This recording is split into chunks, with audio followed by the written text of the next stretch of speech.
I want to get it so it goes right to you. Yeah. Hey everyone, I'm Arielle. And I'm Mike. And we are Curated Experts. And today we are here at the beautiful Copper Mountain Resort in Copper, Colorado. For this episode of Head to Head, we are going to be pinning the Ride Warpig up against the Ride Psychocandy.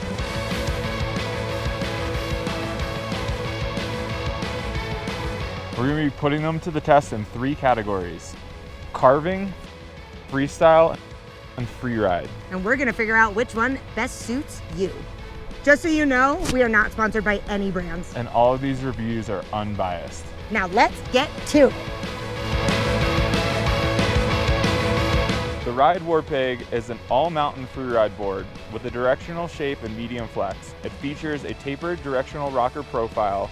The Ride Psychocandy is an all-mountain free ride, directional rocker, medium flex snowboard. We were first out on the Psychocandy this morning. It was like perfect groomer conditions. Like, how'd it feel? I had a lot of fun. Like that first lap through, it was like you were like a little kid in a candy store, just like wee, wee, wee, like yippee. I felt like it was the perfect mix of everything that I wanted in that board. I thought that it was a lot more playful than I was expecting. I thought it was gonna be a little bit more aggressive, but for me, I actually think that I liked it better because I am an aggressive rider, but I like that it was so soft. I was definitely a little afraid knowing that the Psychocandy is a little bit softer core than the Warpig is, even though they're essentially the same board.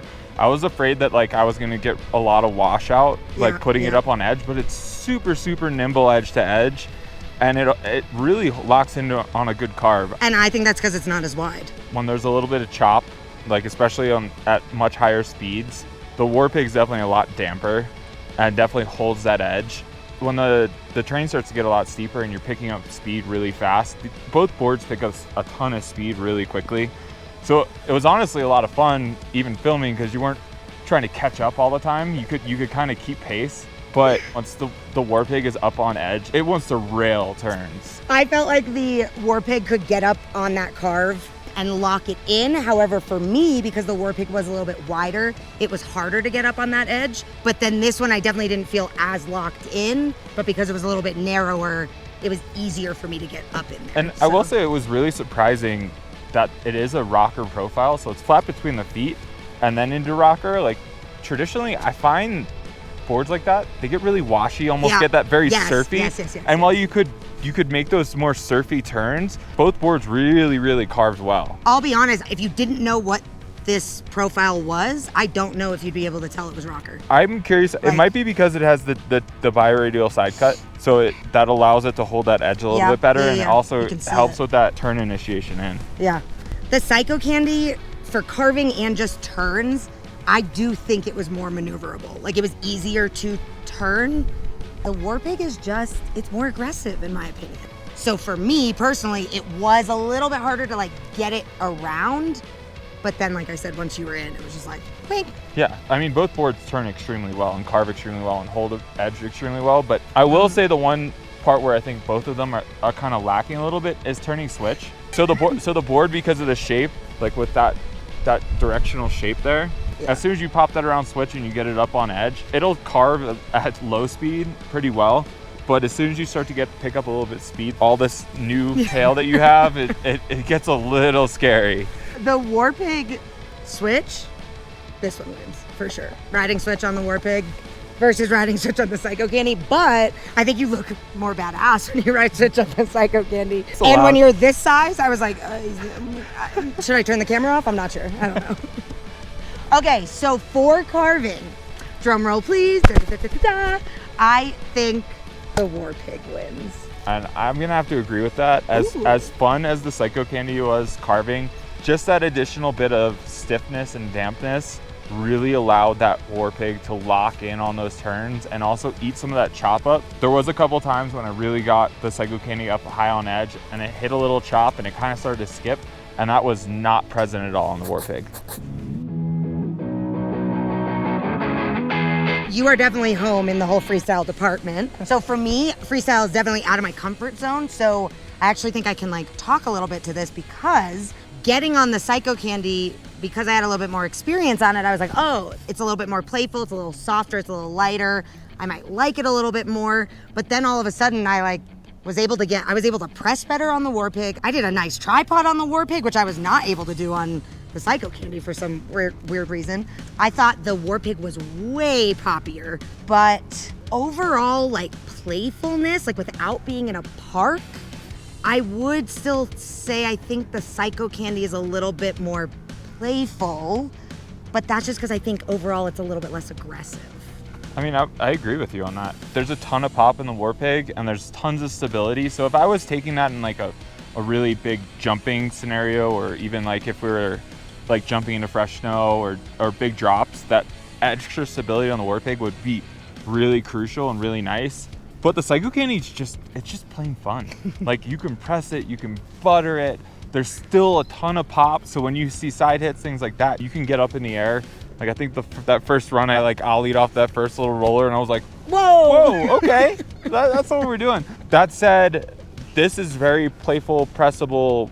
It doesn't butter the best. Like, once you get into like more complex butters or you're spinning and things like that, I honestly found the Warpig to be a bit better with that.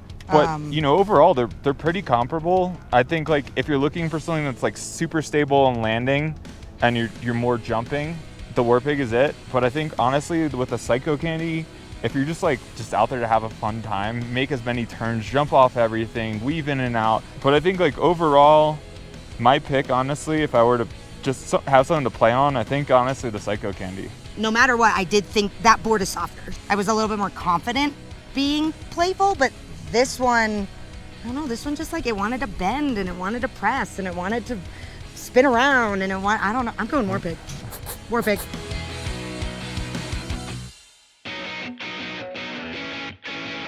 Okay, so what did you think about the Psychocandy as a Freeride board? I mean, it was really fun. Obviously, terrain's a little limited right now, so we didn't get to really ride in a ton of soft snow, but we did get to play around on, pop in and out the sides of runs and hit some bumps. And honestly, with the shape, it turns really well in short radius scenarios. I think it would be a great board for riding trees. I would say the Warpig, similar. The only thing I really found that the Psychocandy was kind of lacking was ability to handle kind of chop and chunder. I think that's a bit more has to do with that softer flex, but it's still fun. So if you're looking to really bomb all the time, you might want to look at the Warpig and look at something stiffer. But I really think for, like, if you're just playing around in and out of the trees, like popping around, this is a great board for that, as is the Warpig. And then also, because it has that volume shift, it's going to ride a little bit wider, so it's going to float better in that softer snow. And with that, the way the tail is set up, it's really going to perform well in powder. But for me personally, because the Warpig was a little bit wider, although I am on the extra small size, I am also extra small. For me to get up on those edges was a little bit harder, whereas on the Psychocandy it wasn't. So for me to make those quick turns in trees, I actually think I'd go Psychocandy for my Freeride board. I think for me with the Warpig is that much more stable.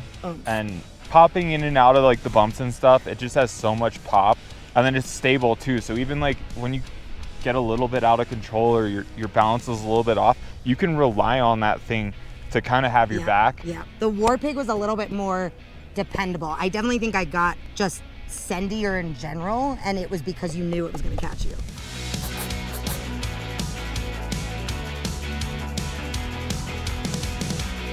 Oh, it's so hard. This one is so hard. We did pick two really similar boards. I mean, for me personally, I really think the Warpig is the choice, just because it matches my riding style a little bit more, which is kind of that big, fast, like popping off everything and really just exploring everything at high speed. But I really think that the Psychocandy, for a smaller rider or lighter rider, or someone that is looking for a more forgiving and playful but also responsive board to really take their ride to the next level, like, this would be a sick snowboard for you. I think because of my size, and I'll be honest, I would have to teach myself how to figure out the width of this a little bit more. I think I'm gonna go Psychocandy. I think the Psychocandy size-wise just fits me better, and I will say, thought I had her convinced. I will say For me, I have the world's smallest feet. And this width was just like a little bit more fitting for me. But maybe I should choose a more challenging board. I'm gonna go Psychocandy. But the one thing I loved about the Psychocandy is that with the additional sizes, it allows people like Mike to get on it. And what stoked me up so much is that we got to ride the exact same board that in the past we were never able to ride. Yeah. As you can see, all boards are different and all riders are different. If you have a question about any of these boards or any other boards, go to curated.com and chat with one of us or one of our other experts on the platform. If you like what you see, hit that subscribe button and comment below which boards you'd like to see in head-to-head next.